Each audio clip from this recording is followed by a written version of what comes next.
Okay, Steve Napolitano here again with Brad Jacobson behind the camera, and we're here to talk about the Charlie Saikley 6-person volleyball tournament here in Manhattan Beach. And we're here to talk about its current arrangement, its past, and what's going to happen in the future. With me today is Chris Brown, CBVA President, California Beach Volleyball Association President, also a longtime 6-man player. We've got Jay Saikley from the Manhattan Beach Parks and Rec and the heir to the legacy of the Charlie Saikley 6-person volleyball tournament here in Manhattan Beach. And Tony DeRico here, City Councilman here in Manhattan Beach, newly elected this past year, but also a downtown business owner and someone who is part of the subcommittee. And for those who don't know, the 6-man is one of the most original and yet controversial events on the beach.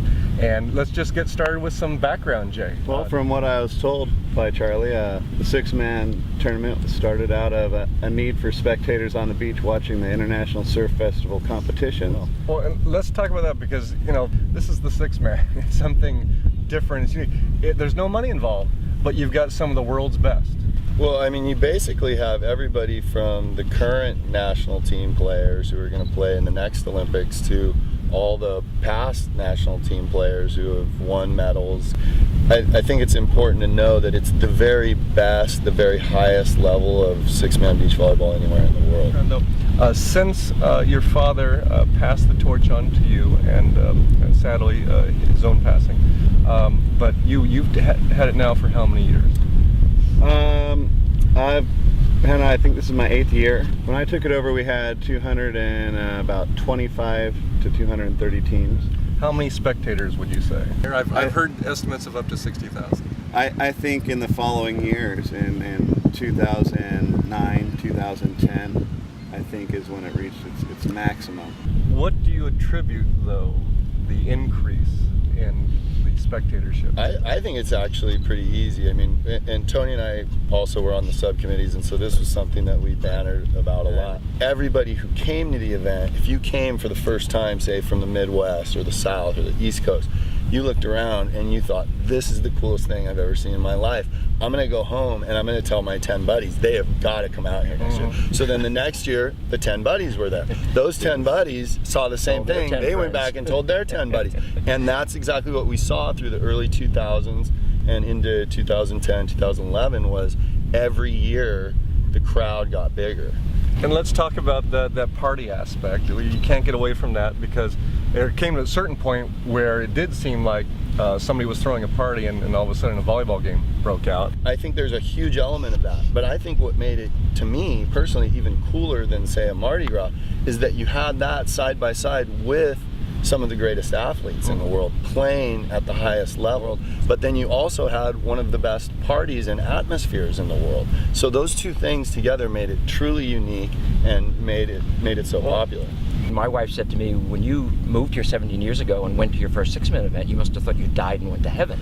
And I said, yes, I did. I mean, absolutely. Great event, great volleyball, as you guys just talked about, and it can't be lost. That's such an important part of the fabric of our community. And I think that in those earlier days, Steve, it wasn't great for business downtown, or at least retail, but it also wasn't hurtful. In the last couple of years. And it was one weekend out of the year. And it was one weekend of the year, albeit understand that retail in a community like ours, we don't have a Christmas season. Right. We have July and August. That is our Christmas. So to take a weekend away in July and August, I think that's why there was some backlash from the business community when it got to the point where stores felt like they had to close. So that was the challenge. But and that raises the question to me, and which I posed to you three, as to where did it go wrong? I think as a city, we did a great job of controlling what we thought was the problem on the beach, but the undesired result of that was we pushed the problem into downtown, and that's the residents, the businesses, our downtown community. Well, I think one really important thing to include is that even the people, the local residents who felt they were impacted, the local business owners who felt they were negatively impacted, even those people, we heard all of them saying, we don't want to kill the event. Absolutely. This is a great event. Absolutely. And we want it to keep going. We want it managed better. Right? And really, I thought it was a little bit disingenuous when the police chief brought up a riot. The fact that we had 50 years of tradition where there had never been a problem on that scale. Right, and I think, you know, a lot of that word riot came up in the downtown area after a lot of the parties and alcohol were pushed off the beach, because it got so impacted up there that the police didn't feel comfortable and safe. So the solution, though, that was approved by the council was to hold it midweek. And so since that changed, Jay, let's talk about since that changed, because you had 220, 230 teams, and how many teams did we have This year we had exactly 50 teams in all 4 divisions. I think that it's all a matter of perspective, really. I think that had we started this tournament 2 years ago from scratch, and we had the tournament last week that we had, everybody would be saying this is a huge success. Right. But coming from where we were to where we are now, there are a lot of challenges because it's so much smaller. The trend of the teams, which you've been talking about, is not sustainable. We can't continue to lose teams and pay for the security. Is it time, though, to refire the subcommittee?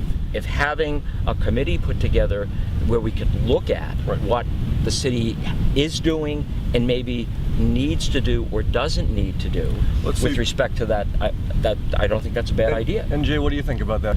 Yeah, I think it is definitely time to go back and let's see. You know, we know the security is pretty strong around here, and the control factors are set in place.